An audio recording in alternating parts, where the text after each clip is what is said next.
Karibu tuangazie kuhusiana na kufungwa kwa anga katika nchi za Mashariki ya Kati, ikiwa kumeathiri sekta mbalimbali, ikiwa ni pamoja na uchumi, utalii, biashara ya hoteli na maisha pia kwa watu ambao wanaishi kwenye maeneo hayo pamoja na kufanya kazi. Lakini kucheleweshwa kwa ndege, vizuizi vya safari na ongezeko pia la gharama za usafirishaji vikiwa vimechangia changamoto kubwa kwa hawa ambao wamekuwa wakitumia usafiri huu. Tutagusia haya na mengine mengi, ikiwa miongoni pia mwa taarifa za hivi karibuni, ikiwa ni pamoja na baadhi ya anga kufunguliwa na baadhi pia ya safari za ndege kuanza kuachiwa kwa ratiba maalum ambazo zimekuwa zikitolewa. Na katika kujadili na kuzungumza kuhusiana na hili, hapa studioni tumemwalika Godfrey Mchungu ambaye ni mchambuzi wa masuala ya kimataifa. Karibu sana Godfrey. Asante sana.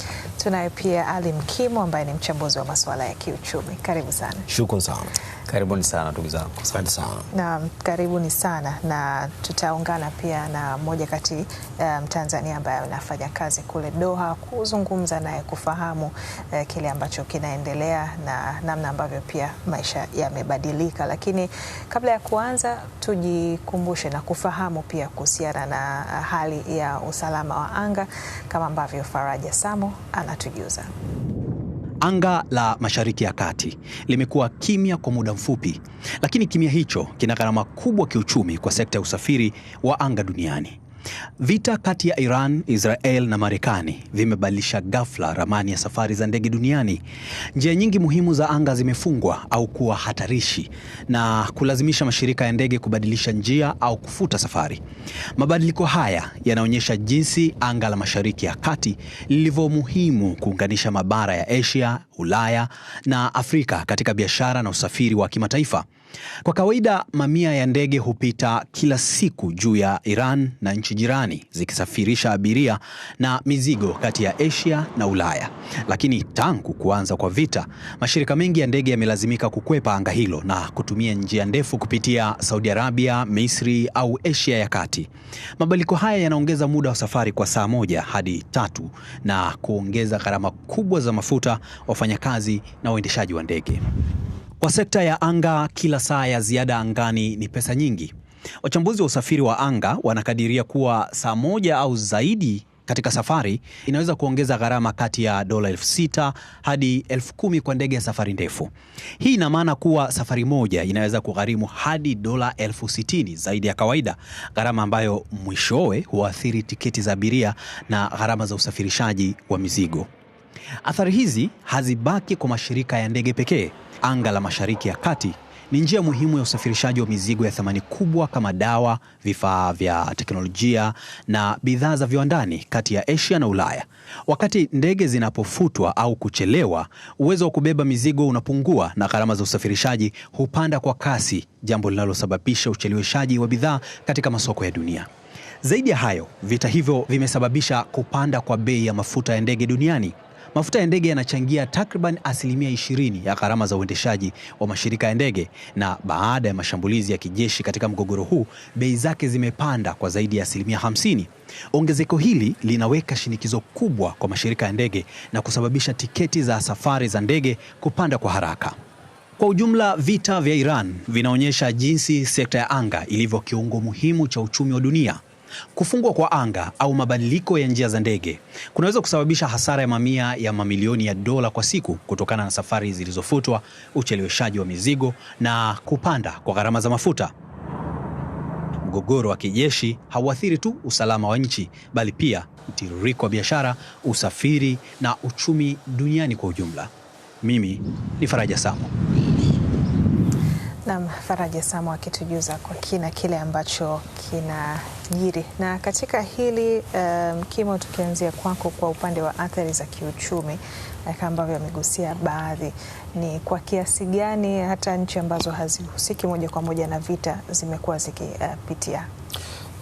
athari zake ni kubwa, kwa sababu ukijaribu kuangalia kilichoharibika tayari ni global supply chain, mnyororo wa ugavi wa duniani kote wa kuleta hizi bidhaa.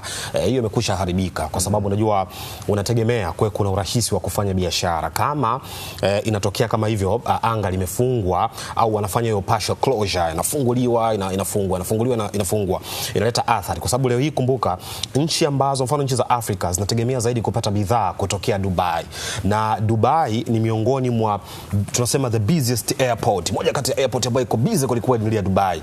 Mwaka 2025 ilisafirisha abiria zaidi ya milioni 92, walikuwa kwenye milioni 92.5 hivi abiria.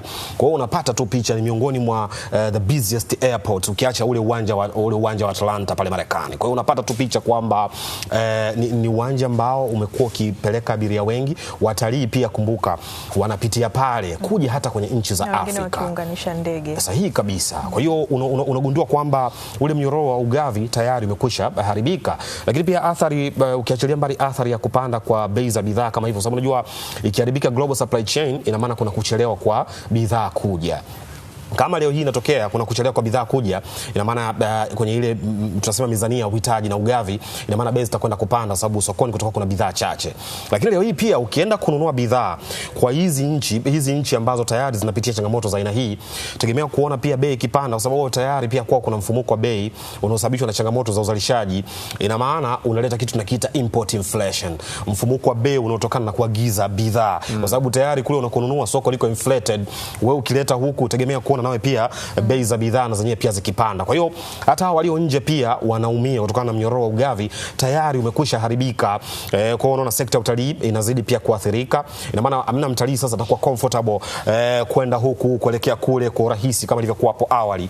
Lakini pia unaangalia sekta ya biashara, uwekezaji, flow ya mitaji. Unajua tulitegemea kuona wawekezaji wanatoka eneo moja kwenda eneo lingine kwenda kufanya meetings, hivyo vikao, kwenda kwenye expos, exhibitions. Sasa inakuwa changamoto watu kwenda kwenye maonesho aina hii, kwenda kwenye matamasha mbalimbali, concerts za aina mbalimbali ambazo zinahusiana na masuala ya fedha, uwekezaji. Kwa hiyo unaona kabisa kuna flow ya mitaji imeharibika. Hadi kufikia hivi sasa kuna flights takriban 23,000 hivi zimekuwa cancelled. Unapata picha ndani humo kulikuwa kuna wawekezaji, wafanyabiashara, kulikuwa kuna wataalamu wa aina mbalimbali. Kwa hiyo unaona kabisa kuna changamoto, na kinachofanyika sasa hivi ni hiyo rerouting. Kama wanafanya reroute, tunasema unabadilisha njia sasa. Tegemea kuona gharama ikiongezeka za burning fuel. Ina maana hata wale walio nje wakitaka kusafiri, tegemea kuona pia gharama nao zikiongezeka, kwa sababu air tickets lazima zitakwenda juu, na air cargo kwa ujumla. Kumbuka tunazungumzia Middle East. Middle East tunasema ni global logistic hub, kile ndio kitivo cha usafirishaji. Sasa chenyewe kimekwisha haribika kama hivyo, tegemea kuona changamoto ikiwa kubwa. Na Godfrey, kwa upande wako kwenye uchambuzi wa kimataifa huu, unaona pale ambapo anga linakuwa linafungwa na kufunguliwa, kunakuwa na athari gani hasa kwenye ushirikiano? Yes, kwanza ni kwamba inapotokea changamoto ya vita, kuna mambo ya msingi manne ambayo yanatokea. Cha kwanza tunasema kwamba inatokea economic recession, tunasema mdororo wa kiuchumi. Lakini cha pili inapelekea global insecurity, kumana kwamba ukosefu wa usalama wa kimataifa. Lakini cha tatu kumana kwamba kuna hofu, kuna chaos katika jamii za kikanda. Lakini unafahamu kwamba eneo Mashariki ya Kati tunasema ni maeneo ambapo katikati mwa dunia, kwa maana kwamba dunia yote ukitazama dunia jinsi ilivyo, Mashariki ya Kati ndio eneo katikati mwa dunia. Sasa inapotokea changamoto yake ni kwamba hizi nchi kumbuka zimeingia ushirikiano wa kiuchumi, tunaita ile bilateral negotiation. Unafahamu kwamba nchi nyingi kwa mfano za Dubai, Qatar zimekuwa zikiingia ushirikiano na nchi za Kiafrika. Kwa hiyo athari ambayo imekuwa ikisababishwa na global insecurity, kwa kwamba ukosefu wa usalama umekuwa ukiathiri mitaji, uwekezaji, biashara, uchumi. Unafahamu kwa mfano sisi Tanzania, kwa mfano nchi za Kiafrika zimekuwa zikifanya dhana ambayo inaitwa diplomasia ya kiuchumi, kuna kwamba kutafuta ushirikiano wa kimataifa kwenda kutafsiri kwenye mizania ya kiuchumi. Kwa hiyo ile mikataba ya bilateral negotiation ambayo inaitaka kwa mfano Tanzania ipeleke kwa mfano bidhaa kwa mfano ya kahawa kule Dubai au UAE, maana ni kwamba sasa kufungwa kwa anga kunaenda kuathiri. Lakini la pili ni kwamba namna gani hizi nchi zimeingia katika ushirikiano ambao unaitwa multilateral diplomacy, maana kwamba sasa ushirikiano wa nyanja nyingi miongoni mwa mataifa. Unafahamu kwa mfano hizi nchi kwa mfano za Qatar kwa mfano UAE zilikuwa ni nchi ambazo tunasema ni rising economy, kwa maana nchi ambazo zinazoinuka.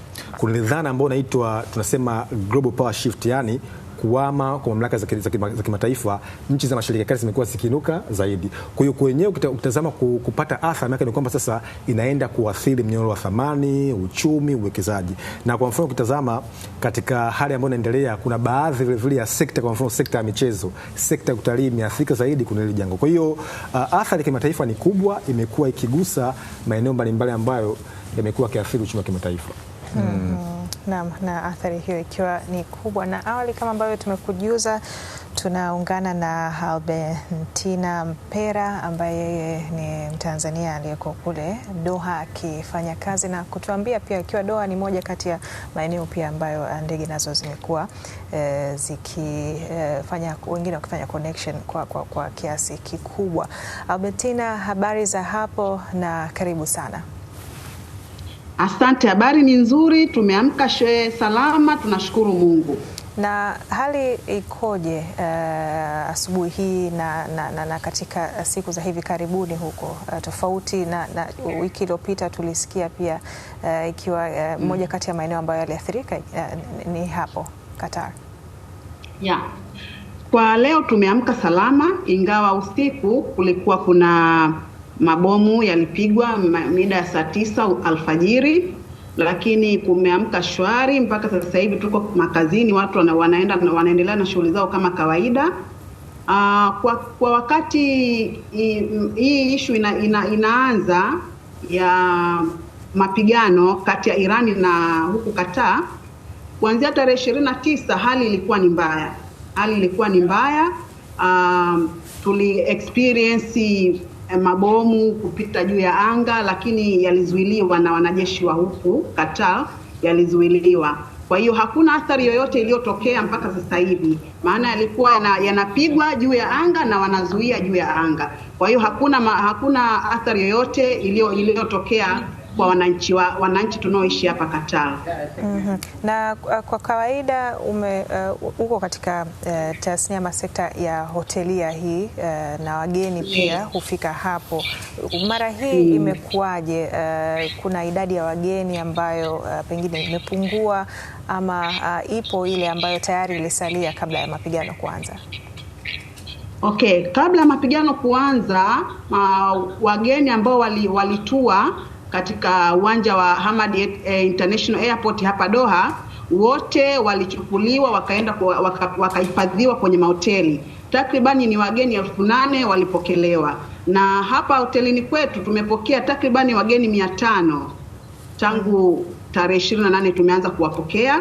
Lakini mpaka dakika hii wageni wamepungua, maana kuna baadhi ya route wameshaanza yani operation imeshaanza uwanja wa ndege wa Doha Qatar wapeleka wageni wao passengers ambao walikuwa wamestaki hapa Doha, wameshaanza kupelekwa kwenye nchi husika. Kwa hiyo mpaka dakika hii kwa hapa hotelini kwetu wamesha check out wageni wengi, tumebakiwa na wageni kama 10 tu out of 500 guests.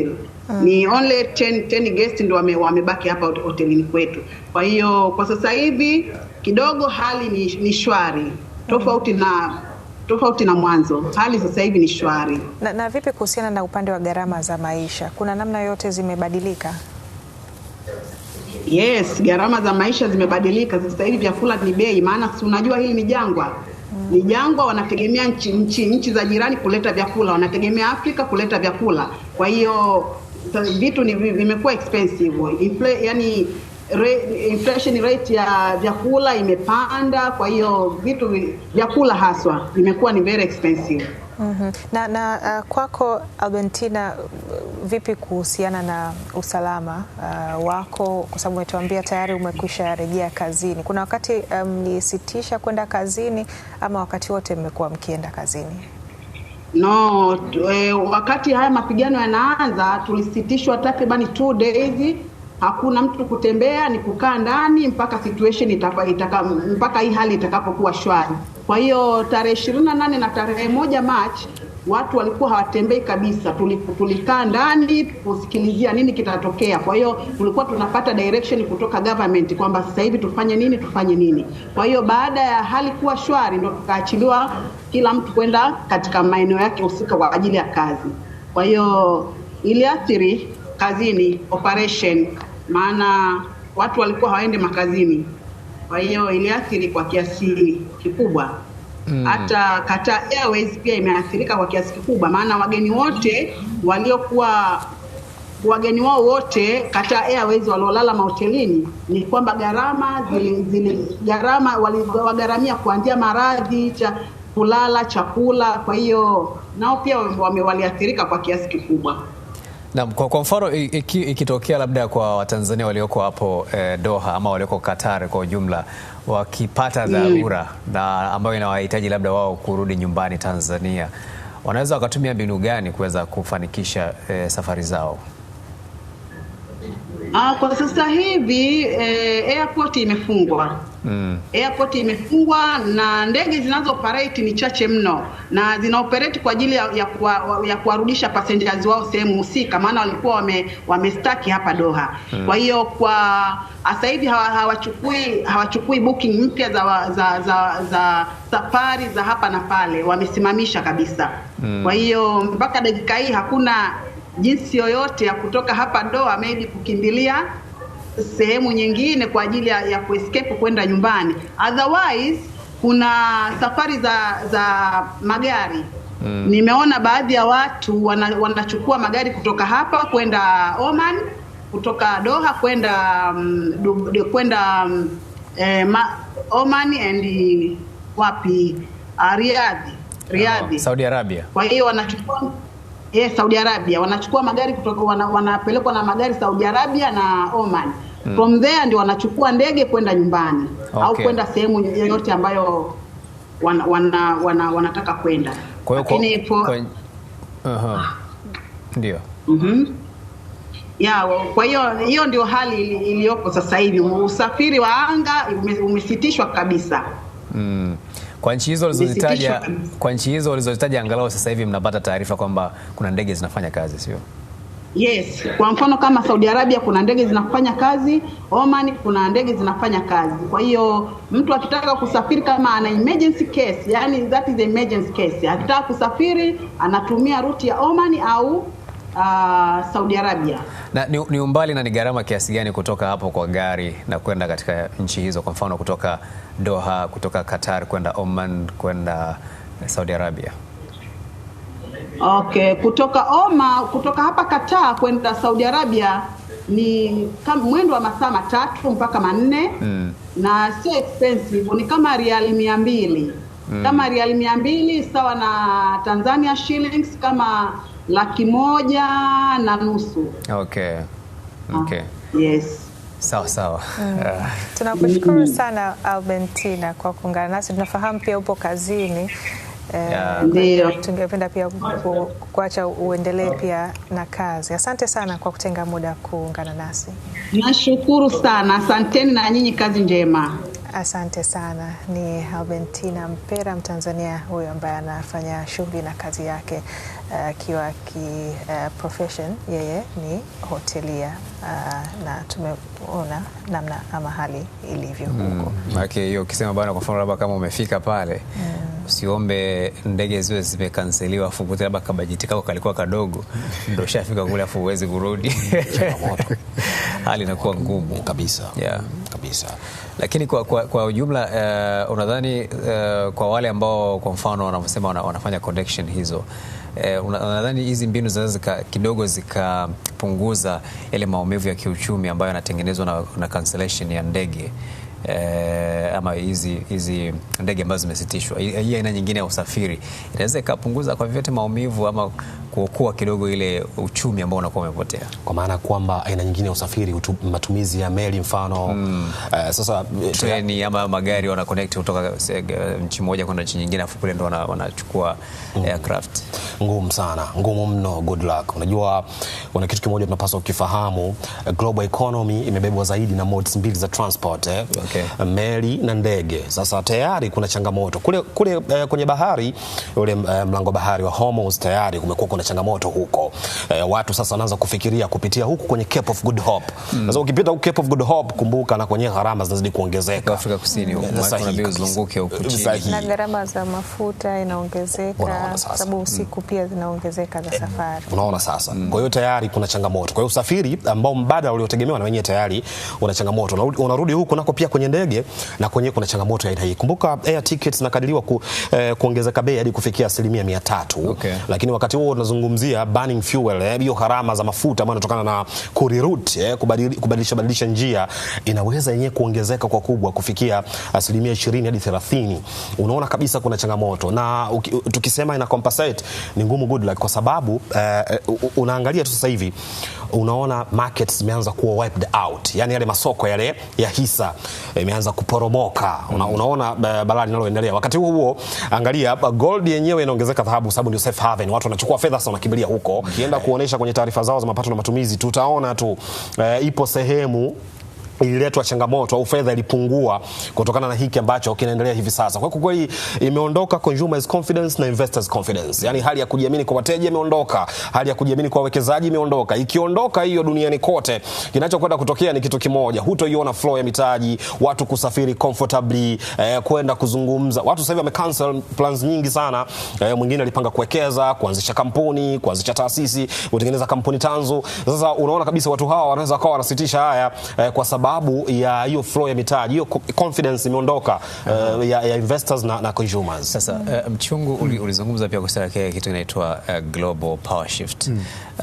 Tuliona nchi za Mashariki ya Kati na hizi nchi pia za Gulf, za Guba, zikiinuka kwa kasi na zikionekana zinazidi kupata nguvu, ambayo tunaona wengine wanatafsiri kwamba wanaisogelea hata Marekani na China na Urusi. Umeona nchi kama Qatar zimekuwa na uchumi mkubwa sana, Saudi Arabia, tunazungumzia nchi kama Kuwait, moja kati ya nchi zenye sarafu yenye nguvu sana. Nafikiri ndo the strongest currency. Yes, Kuwait dinar. Yes, tunazungumzia Bahrain. Hizi nchi zilikuwa zinaonekana zinakuja juu sana kiuchumi na zinapata misuli mikubwa sana kiuchumi. Hii kufungwa kwa anga la eneo hilo inakwenda kuathiri vipi ushawishi wake wa kiuchumi katika diplomasia ya uchumi na kwenye ulimwengu wa diplomasia kwa ujumla? Yes, swali zuri. Kwanza ni kwamba unajua kuna dunia ya multipolar, ni kwamba sehemu ambapo kuna mataifa mengi ambayo yanainuka kiuchumi, ni kwamba sasa mataifa yanajenga kiushawishi, kiuchumi na kiusalama. Sasa kuitazama tangu mitaji mikubwa ya kimataifa ianze kwenda Mashariki ya Kati na nchi za Asia, unaona kabisa kwamba mataifa ya Mashariki ya Kati yamekuwa yakiinuka kiuchumi. Sasa hoja msingi ni kwamba vita inapotokea hiyo inakuja kuathiri ule mzunguko mkubwa wa kuinuka kwa uchumi. Na jana kwa mtu kama ambaye amemfuatilia Masoud Pezeshkian, rais wa taifa hilo, anasema kwamba sasa hivi hawapo tayari kuweza kuzishambulia nchi majirani zao. Lakini ukisikiza hotuba ya Netanyahu juzi, anasema kwamba bado malengo ya vita hawajaweza kufanikiwa. Na ukimsikiliza kaimu msemaji wa jeshi, anasema kwamba hii vita inaweza kuenda hata miezi 6. Maana ni kwamba sasa ule utayari na kuinuka kwa uchumi kwa nchi Mashariki ya Kati unaenda kupungua. Lakini sana tazama kwa mfano namna ambavyo inatajwa kwa Marekani kama ameingiza hizi nchi katika sintofahamu, kwa sababu nchi ambayo sasa hivi inalindwa ni Israeli peke yake. Ameacha nchi nyingine. Lakini ukitazama vile vile katika hoja ambayo ameitoa dada ambaye yupo kule katika nchi husika, ni kwamba kwa hiyo maana yake ni kwamba inawezekana kuna mkakati pia wa hizi nchi ambazo kwa zinainuka kiuchumi, kuna mkakati wa kuzipunguza kasi kidogo. Inawezekana kabisa, kwa sababu unajua hii vita ina vitu viwili. Tunafahamu kwa mfano kabla kuanzisha vita na Iran waliweza kumchukua Maduro. Ukiangalia katika umoja wa OPEC, nchi za kuzalisha mafuta ghafi duniani, kuna Venezuela, kuna Saudia. Venezuela ndo anaongoza. Na sasa ukitazama ni kwamba mkakati wa kwanza ni kwenda kumchukua Maduro, alafu wao wapate uhakika wa mafuta.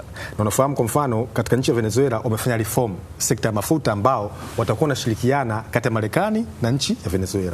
Sasa mkakati wa pili unapoenda kuanzisha vita na Iran, maana ni kwamba sasa huenda kupelekea catastrophe Mashariki ya Kati. Baada hapo sasa alternative yako ni ipi?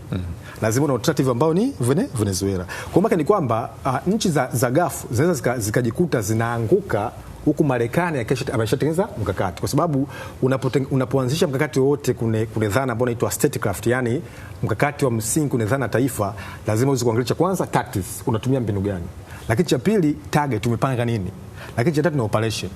Lakini vile katika kuanzisha haya masuala makubwa kwa mfano ya vita, huwa wanatumia kitu kinachoitwa rational approach, yani unafanya uchambuzi wa kimantiki kuja kupata matokeo ambayo kimsingi umeyalenga. Sasa kutazama ni kwamba wao wajanja walimchukua Maduro, wakapata alternative, wakaenda kuanzisha vita. Kwa athari inakuwa kwa dunia. Na kutazama ni kwamba anachokifanya Iran ni kama kutengeneza chaos ili mwisho wa siku dunia ipate huruma. Kwamba yange Marekani, jamani, tunapata hasara huku. Kila mtu ahisi ule mzigo kabisa, yani kila mtu ahisi maumivu ukitazama. Kwa ndio maana unaona kabisa kwamba dunia nzima imekuwa ikilia. Afrika inalia, Asia inalia, China wanalia, kwa sababu China ni watu ambao ukiacha Venezuela, nchi ambayo ilikuwa inapata mafuta ghafi ni nchi ya Iran. Kwa hiyo wenyewe unahisi kabisa kwamba maslahi yao yamekuwa yakiingiliwa. Kwa hiyo kwa kweli vita ya Mashariki ya Kati imekuwa ikiathiri zaidi sio tu usalama wa kimataifa, lakini zaidi sana uchumi wa kimataifa. Lakini vile vile yupo profesa mmoja wa chuo cha China, nafikiri huyu ndo alitabiri kwamba Trump atashinda. Trump ataanzisha vita na Iran, lakini Trump atashindwa vita. Anasema kwamba katika moja matokeo ambayo inaenda kutokea ni kubadilika kwa global order. Kwa maana kwamba ule utaratibu wa kimataifa. Unafahamu kwamba kwenye dunia mataifa ambayo yanaitwa pora, mataifa viranja, huwa yanaongoza international order. Yaani kwa maana kwamba masuala ya kiuchumi, siasa na masuala ya kiusalama. Kwa hiyo hivi vita vile vile inakuja kubadilisha mustakabali wa kimataifa. Na yupo vile vile mwandishi mmoja wa conspiracy wa Uingereza anaitwa David Icke anasema kwamba vita huwa zinatumika kubadilisha utaratibu wa kiulimwengu. Wengine wanasema kwamba huu ni mkakati wa kuweza kuimaliza nguvu dola ya Marekani. Wengine wanasema wazi kwamba ni mkakati wa kuingia katika ile ambayo inaitwa gold standard. Kwa hiyo ya viranja wa dunia sasa hivi kiranja ni nani? Au na viranja wako wangapi? Kwa sababu tuna mifumo hiyo inaitwa polar. Tuna unipolar ambapo kiranja anakuwa mmoja ana control wote dunia nzima. Kuna wakati Marekani alikuwa na nguvu hiyo. Kuna wakati Urusi akaibuka kama challenge na kiongozi wa block ya Mashariki. Kwa tukawa na unipolar. Kuna wengine sasa hivi wanasema kuna multipolarism kwamba tuna viranja wengi, yani kwamba sasa hivi China anaweza kawa na sauti, Urusi anaweza kawa na sauti, Marekani anaweza kawa na sauti, India anaweza kawa na sauti. Wewe kwa uchambuzi wako unadhani sasa hivi tuko katika mfumo gani? Yes, kwanza ni kwamba lazima tufahamu dunia imepitia kune aina tatu za msingi. Kuna kipindi ambacho tunaita bipolar. Bipolar ni kuanzia mwaka 1945 mpaka mwaka 1991 ulipoanza Umoja wa Kisovieti, inaitwa ni bipolar politics. Yani mataifa mawili, pande mbili kati ya Usovieti na Marekani na wenzake walikuwa wanashindana. Ilipofika mwaka 1991 kuna mwandishi mmoja kutoka Harvard anaitwa Francis Fukuyama na Huntington uliandika andiko linaloitwa The End of History, kwamba huu ni mwisho wa historia. Tukaingia kipindi cha unipolar politics, yani Marekani alikuwa anaongoza utaratibu wa kimataifa. Kwa ndo mbabe pekee yake. Kabisa, ndio maana ukiangalia mwaka 1991 tuliambiwa kwamba lazima mfuate demokrasia. Lazima muingie katika hizi ambazo zinaitwa liberal value, yani masuala ya soko huria ukitazama. Sasa baada ya nguvu za China, ambapo hapo mahususi ni kipindi cha Xi Jinping. Baada ya kutoka Hu Jintao, Xi Jinping, na baada ya Putin kuchukua Crimea mwaka 2014, dunia ikabadilika. Ikaingia katika multipolar politics. Sasa kuna multipolar, kuna mataifa mengi ambayo yanaongoza hiyo taswira ambayo inaitwa hegemonic power. Kwa unakubaliana na dhana ya wanazuoni ama scholars ambao wanasema sasa hivi tuko kwenye multipolar. Tupo kwenye multipolar na ukitaka kujua tupo kwenye multipolar, tazama mkakati wa Trump. Trump anasema kwamba hiki ni kipindi cha golden age, kuna kipindi cha dhahabu. Tunakuja kurudisha nguvu ya taifa la Marekani. Kwa sababu anaamini kwamba wafidhina Republican kwamba Marekani inaenda kupoteza ile tunasema mifereji ya uchumi wa kimataifa. Na ndio maana cha kwanza ni kuweza kumtoa kwa mfano Maduro. Maduro aliingia mkataba na shirika la China kutazama la kuweza kuwauzia mafuta kutumia sarafu ya yuan. Kwa hiyo unapouza mafuta kutumia sarafu ya yuan, kumbuka unaenda kusabotage hegemonic power ya taifa la Marekani. Kwa mkakati, kwa taswira nyingine ni kwamba Marekani anapoenda Venezuela ni kwenda kulinda maslahi yake ya kiuchumi. Zisema anapoenda kwa mfano Iran, ni kweli ni vita ambao unaona kabisa kwamba wamemuua Khamenei, nchi imeingiliwa, lakini kwa mkakati wa nyuma ni Marekani imeenda kulinda maslahi yake ya kiuchumi. Kwa ni kwamba hii vita ya Mashariki ya Kati ni vita ambayo kitazama inaita athari, lakini nyuma yake kuna mgongo mkubwa wa vita za kiuchumi. Unafahamu kwamba kuna dunia leo, dunia haipigani katika dhana ambayo inaitwa hard power. Inaingia katika economic warfare, kwa kwamba vita vya kiuchumi, kuweza kudhibiti mifumo ya kimataifa, kuweza kuwa na ushawishi wa mifumo ya kimataifa, lakini zaidi sana kuweza kuwa na mkakati wa kuweza kushawishi na hata kuondoa wale wapinzani wako. Na hali unaona Ni hatua gani katika hilo za kiuchumi zinaweza kuchukuliwa na nchi husika ili kupunguza kama ni makali ama ni yale magumu ambayo yanapitia? Kwanza kabisa ni kuziangalia sera za kifedha, yani huna budi kuzipitia, kwa sababu unajua kinachotokea sasa hivi kinaleta athari. Na iona dunia ambayo inaweza kukutana kitu na kita stagflation. Ukisikia stagflation ni pale ambapo uchumi unadorora lakini bei za bidhaa zinazidi kupanda. Ilitokea mwaka 1973 wakati wa oil crisis. Wakati zinatokea changamoto hizi ikatokea hiyo stagflation, kwa maana kwamba uchumi unadorora lakini bei za bidhaa zinazidi kuongezeka. Kwa hiyo sera za kifedha hapo ni kuziangalia, kwa sababu ninachokiona global inflation wakati inakwenda kuongezeka, yani mfumuko wa bei unazidi kuwa mkubwa. Watakachoenda ukifanya nchi nyingi watakwenda kwenye kuongeza riba kwenye benki kuu za nchi hizo ili kupunguza monetary cycle, upunguze mzunguko wa fedha. Sasa wakati unaongeza riba unakwenda kudiscourage investment, uwekezaji nao pia unapungua. Kwa hiyo wewe makini sana na sera za kifedha nyakati kama hizi, kwa sababu wewe ukienda ukaongeza riba unachoathiri ni mzunguko wa fedha jinsi ambavyo umekuwa ukienda. Kwa hiyo nategemea kuona nchi nyingi ambazo zinatumia CBR, central bank rates, zikienda kuongeza riba kwa sababu ya kwenda kudhibiti mfumuko wa bei ambao unaweza ukatokea kutokana na hili. Lakini pia nchi hizi ziende zikaangalie eneo la pili la fiscal policy. Maana wengi wao wanaangalia kwenye eneo la kwanza tu la kodi, waangalia eneo la pili pia la matumizi, na magani nchi hizi zimekuwa zikiendesha shughuli zake na matumizi wanaweza wakayapunguza ili kucompensate sehemu ambayo imekuwa ina changamoto kiuchumi. Wakati huo pia waangalie na kodi mbalimbali ambazo zipo kwenye demanded commodities. Mfano nazungumzia mafuta. Mnaweza mkakaa chini mkaangalia, je, kuna baadhi ya kodi tunaweza tukafanya tax waive, tukasamea au tukapunguza hizo kodi ili bidhaa kama mafuta ije kwa bei iliyo rahisi zaidi, isije kaongeza mfumuko wa bei. Kwa hiyo inabidi muangalie hayo. Lengo ni kupunguza cost push type of inflation, mfumuko wa bei unaotokana na gharama za uzalishaji. Kwa hiyo wanapaswa kuangalia hilo, wanaweza kulifanya katika mtindo wa aina ipi. Oil reserve, nimependa nchi mbalimbali nimeona zinafanya hivyo. Of course hata hapa kwetu ni eneo zuri sana. Ukiwa na oil reserve una sehemu unahifadhi mafuta, inaweza kupunguzia kadhia ikitokea pale demand imepungua. Kwa sababu unajua haya yanayoendelea yanahusisha zile nchi za OPEC na OPEC plus. Vipi kama zikakaa chini zikasema unajua nini, tupunguze production. Ukipunguza production changamoto zinaweza kuwa kubwa. Kwa hiyo unaiona dunia inayokwenda kwenye stagflation, wajiandae kukabiliana na hilo. Uchumi unadorora, mfumuko wa bei unaongezeka. Sasa na pia mashirika ya ndege ambayo yanachipukia, ambayo hajajisimika kwa kiasi kikubwa kwenye biashara hasa ya Afrika, yafanye nini katika kipindi kama hiki? Tanzania kwa mfano, Air Tanzania, safari nyingi ni ndani ya Afrika ambayo inafanya. Safari za nje ya Afrika nafikiri ni Mumbai, Guangzhou China, Dubai. Nafikiri hizo. Sidhani kama kuna sehemu nyingine ambako tunakwenda. Ukiangalia pia Kenya Airways na wenyewe pia inajitahidi kukita mizizi ya kibiashara. Haya mashirika yafanye nini katika kipindi kama hiki ambacho maeneo mengi ya Mashariki ya Kati na maeneo ya karibu yamefungwa? Labda pengine kutazama fursa sehemu nyingine ama kuimarisha zaidi hizi ruti za Afrika. Pengine unadhani wanaweza kutumia mbinu gani ili kuto paralyze kiuchumi? Baadaye umezungumza kitu kizuri sana hapa mwisho, good luck.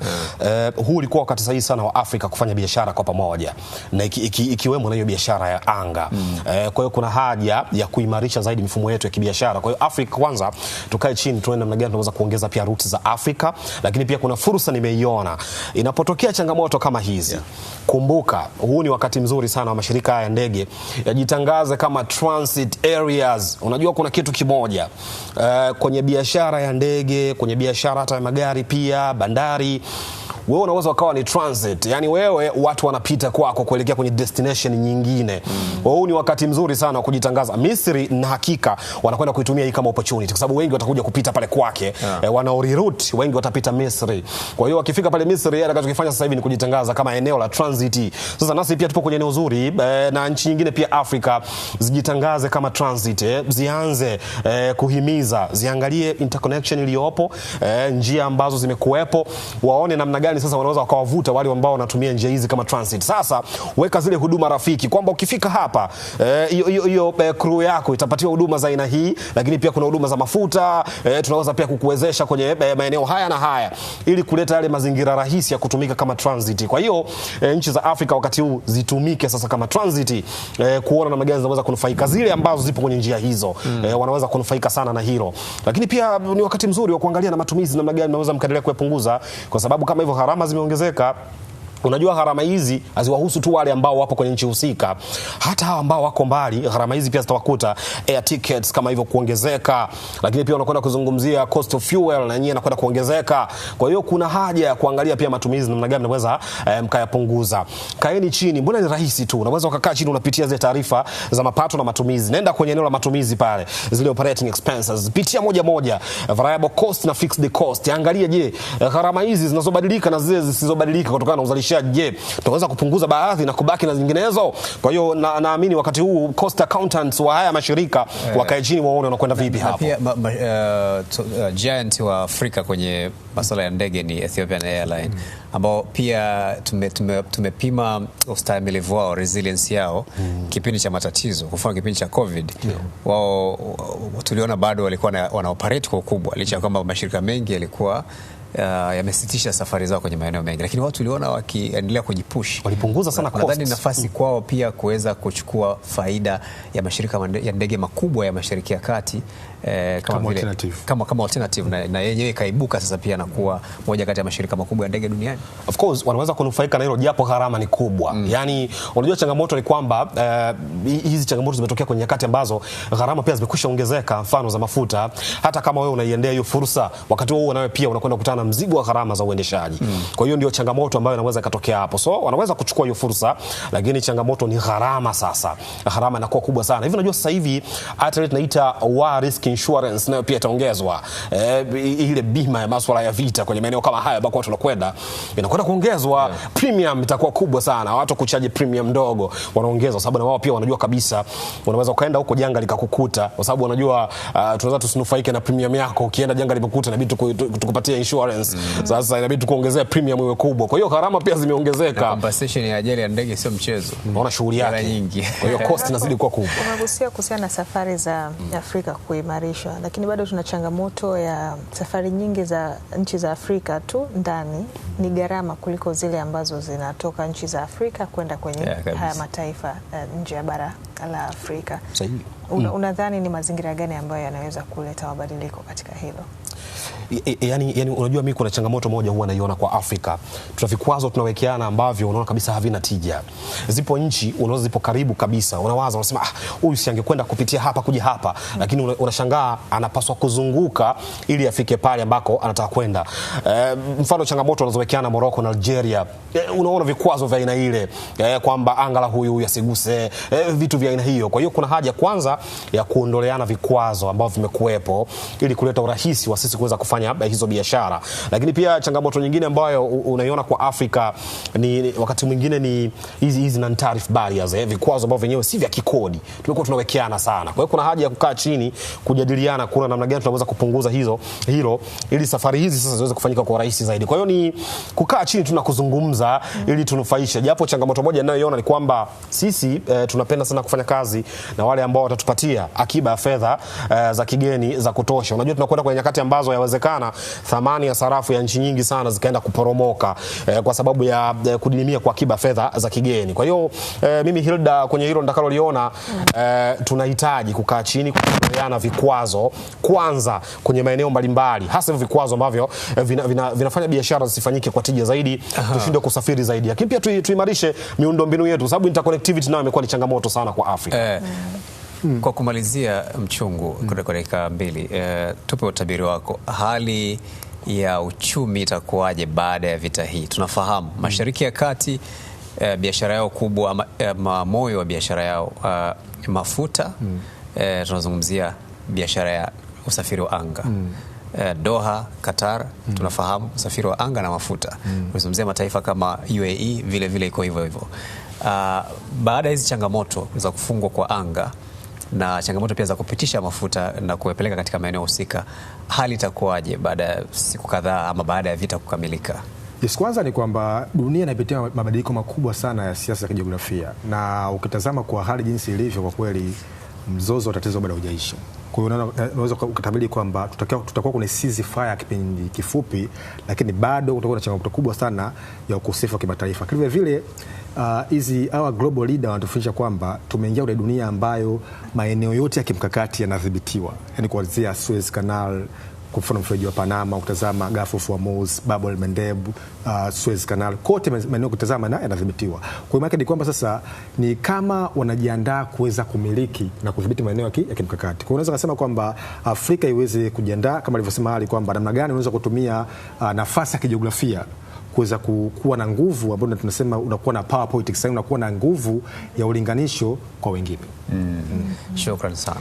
Asante sana. Tunashukuru sana kwa mjadala huu. Godfrey Mchungu, asante sana. Kwako pia Ali Mkimo. Asante sana. Na awali tuliungana na Albentina Mpera, hotelia Tanzania anayefanya kazi kule Doha, akitujuza pia kile ambacho kinajiri. Asante kwako pia kwa kufuatana nasi.